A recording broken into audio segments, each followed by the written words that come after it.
बच्चों आज के लेसन में हम लोग कुछ टॉपिक्स देखने वाले हैं जो कि बहुत इंपॉर्टेंट नहीं है बट इनके मीनिंग आपको पता होने चाहिए। Outstanding expense, prepaid expense, accrued income, advance income और अनअर्न्ड इनकम। डेबिट का मीनिंग क्या होता है, क्रेडिट क्या होता है, interest on capital, interest on drawing, short में मैंने आईओसी और आईओडी लिखा है। डेप्रिसिएशन, डिस्काउंट और प्रोप्राइटर। कुल मिलाकर के ऐसे कुछ ये 7 8 10 टर्म्स हैं जिसे हम लोग इस लेसन में डिस्कस कर रहे हैं। ये हमारा एपिसोड 5 होगा और इसी के साथ हमारा चैप्टर 2 जो है वो ऑलमोस्ट फिनिश हो जाएगा।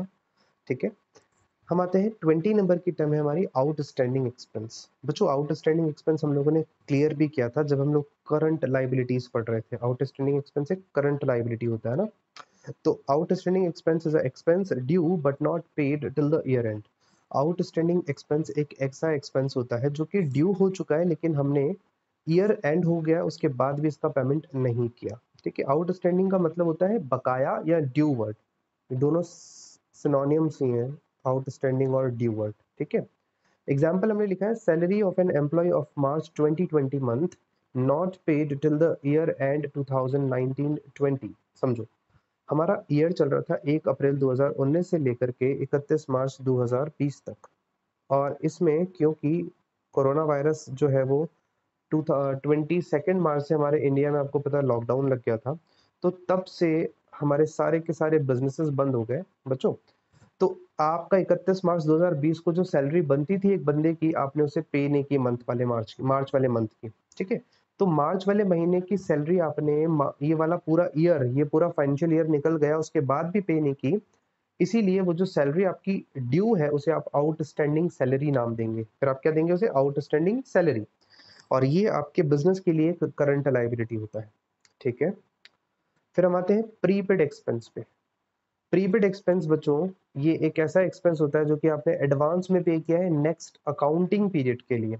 समझना, wages for 3 month of next year that is April 2020 to June 2020 paid in advance to a worker because his son was ill। भाई देखो, आपको पता है अप्रैल से लेके जून अभी जो हमारा चल रहा है, ये पूरे टाइम पीरियड तक हमारा लॉकडाउन रहा। जून 1 से हमारा लॉकडाउन खुला है बच्चों। तो एक वर्कर था हमारे पास, काम कर रहा था। ठीक है, काफी समय से हमारे पास काम कर रहा था और उसको 3 महीने का हमने पैसा एडवांस दिया क्योंकि उसका बच्चा बीमार था, उसे उसका इलाज करवाना था। तो 3 महीने, हमारा ईयर कौन सा चल रहा था, 2019-20। कब पे किया हमने, 31 मार्च 20 से पहले पहले पे किया होगा इसी अमाउंट। 31 मार्च 20 से पहले, क्योंकि पहला वाला ईयर तो 1920 था ये। तो इस ईयर में हमने नेक्स्ट वाले ईयर की 1920 वाले ईयर में आपने अगले साल की 2021 वाला ईयर जब स्टार्ट होगा, 2021 वाला ईयर स्टार्ट होगा 1 अप्रैल 2019-20 से लेके 31 मार्च 2021 तक। तो हमने इस वाले साल में 1920 में 2021 का उसे वेजेस एडवांस दे दिया। इसे हम लोग कहते हैं प्रीपेड एक्सपेंस। हमने एडवांस में वो एक्सपेंस पे कर दिया। तो जो वेजेस हमने एडवांस पे किया उसे हम लोग लिखेंगे क्या, प्रीपेड वेजेस लिखा जाएगा हमारी बुक्स ऑफ अकाउंट में से। ठीक है, नेक्स्ट आते हैं हम लोग accrued income. Accrued income is a income which is earn but not received till the year and. हमने काम कर लिया, साल खत्म हो गया, उसके बाद भी हमें उस साल के किसी महीने का इनकम रिसीव नहीं हुआ।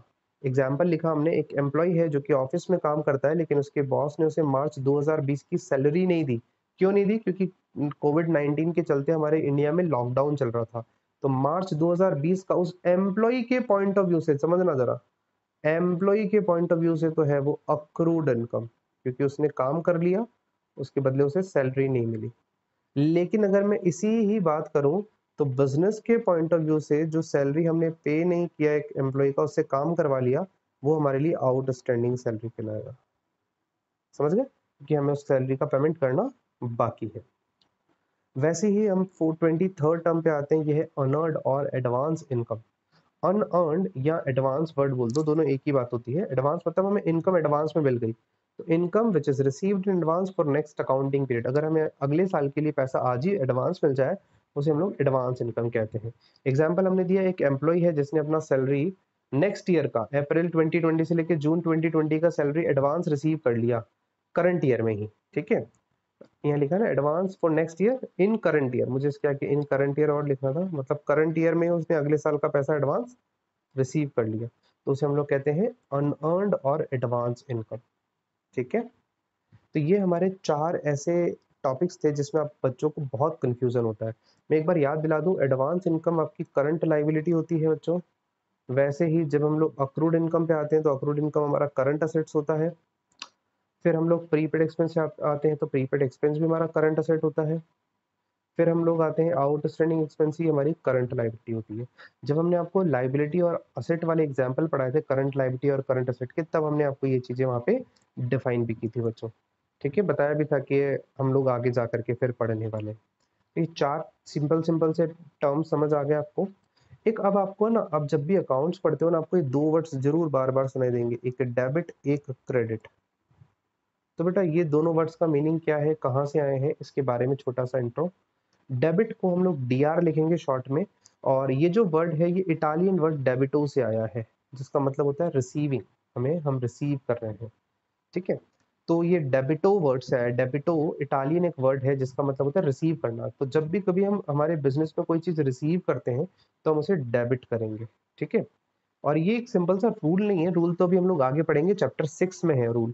बट आपको डेबिट का मीनिंग समझना है। डेबिट वर्ड जो डेबिटो इटालियन वर्ड है, डेबिटो वहां से आया जिसका मतलब क्या होता है, रिसीविंग। वैसे ही जो क्रेडिट वर्ड है हमारे इंडिया में, वो क्रेडिट वर्ड जो है वो इटालियन वर्ड क्रेडिटो से आया है जिसका मतलब होता है गिविंग, यानी जब कभी कोई चीज हमारे पास से जाती है तो हम उसे क्रेडिट करते हैं। ठीक है, इसके बाद आते हैं दो टर्म्स, इंटरेस्ट ऑन ड्राइंग और एक इंटरेस्ट ऑन कैपिटल। ड्राइंग्स का मतलब बच्चों हमने पढ़ा था, जब कभी बिजनेस से पर्सनल यूज के लिए प्रोपराइटर अगर पैसा निकालता है, प्रोपराइटर बोले तो ओनर, जब पर्सनल यूज के लिए कुछ पैसा निकालता है तो उसे ड्राइंग कहते हैं। अब इस ड्राइंग के ऊपर बिजनेस इंटरेस्ट चार्ज कर सकता है, उसे हम लोग इंटरेस्ट ऑन ड्राइंग कहते हैं। तो यहाँ लिखा है इंटरेस्ट में B charge by the firm on the drawings made by the proprietor of cash, goods और फिक्स असेट। अगर प्रोपराइटर ने कैश का ड्राइंग किया बिजनेस से, या गुड्स का किया, या फिक्स असेट का किया, तो हम उससे इंटरेस्ट चार्ज करते हैं। ये सब फर्म चार्ज कर सकती है ना। और ये आप कहोगे सर प्रैक्टिकल बात तो है नहीं, क्योंकि हम हमारा ही बिजनेस में हम ही पैसा लगा रहे हैं और हम ही पैसा घर के यूज में ले रहे हैं और हम ही निकाल रहे हैं, तो उसके ऊपर हम बिजनेस को इंटरेस्ट क्यों दें, वो पैसा तो हमारा ही है। बेटा याद होगा आपको, पहले पहले दिन जब मैंने आपको ये अकाउंट्स पढ़ाना स्टार्ट किया था, मैंने आपको एक कॉन्सेप्ट बताया था, सेपरेट लीगल एंटिटी कॉन्सेप्ट या सेपरेट बिजनेस एंटिटी कॉन्सेप्ट। इस कॉन्सेप्ट के अकॉर्डिंग बिजनेस और बिजनेसमैन दो अलग अलग इंसान ट्रीट होते हैं।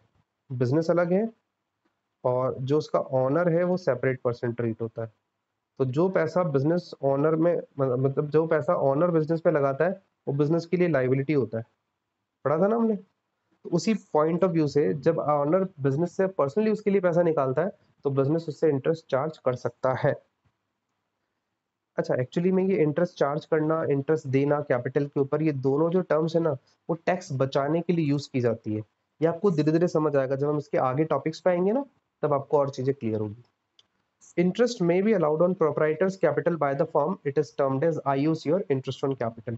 जो पार्टनर ने पार्टनरशिप फर्म यानी ऑनर ने पार्टनरशिप फर्म में जो पैसा लगाया, बिजनेस उसके बदले में उसे क्या देता है, इंटरेस्ट देता है, उसे हम लोग कहते हैं इंटरेस्ट ऑन कैपिटल। ये भी एक टर्म है, ये भी एक तरीके से बिजनेस के लिए एक एक्सपेंस ट्रीट होता है, और एक्सपेंस ट्रीट होगा इंटरेस्ट ऑन कैपिटल, तो इससे आपका प्रॉफिट रिड्यूस होगा, और प्रॉफिट कम आएगा आपकी बुक्स ऑफ अकाउंट में, तो आपको टैक्स कम देना पड़ेगा। एक्चुअल में प्रॉफिट ज्यादा हो रहा है, लेकिन आप कुछ ऐसे टर्म्स यूज करते हो जिनसे आपका प्रॉफिट बुक्स में कम होता हुआ दिखाई दे, ताकि आपको टैक्स कम देना पड़े। उन्हीं में से एक टर्म होती है इंटरेस्ट ऑन कैपिटल। जो कैपिटल बिजनेस में ऑनर ने लगाया, उस कैपिटल के ऊपर बिजनेस ऑनर को इंटरेस्ट पे कर रही है, तो बिजनेस के पॉइंट ऑफ व्यू से एक्सपेंस हो गया। भाई वो income as a income owner को मिल भी रही है, लेकिन उस पर टैक्स भी नहीं लग रहा है। इस तरीके से आगे आएगी चीजें और ये क्लियर होगी। एक वर्ड होता है डेप्रिसिएशन हमारे अकाउंट्स में। जो भी फिक्स असेट होती है, जिसे हम लोग नॉन करंट असेट भी कहते हैं, उन असेट की वैल्यू डिक्रीज होती है हर साल। क्यों डिक्रीज होती है? क्योंकि उनको लिए हुए काफी समय हो गया, इफ्लेक्स ऑफ टाइम, मतलब उन्हें लिए हुए समय हो गया है, और ऑब्सोलेंसेस, या वो पुरानी हो गई है, या आपने उन फिक्स असेट को यूज किया है। तो ऑब्वियस सी बात है, अगर मैं आज एक कार लेके आऊंगा तो उसको यूज करूंगा। अगर मैंने कोई कार 20 लाख में खरीदी, तो एक साल के बाद उसके 20 लाख तो मिलेंगे नहीं, पैसा कम ही मिलेगा, क्योंकि मैंने साल भर यूज किया है। तो जो चीज यूज करने से जिसकी वैल्यू कम होती है, उस वैल्यू कम को हम डेप्रिसिएशन कहते हैं अकाउंटेंसी में। जितनी वैल्यू कम हुई उसे हम लोग डेप्रिसिएशन कहते हैं।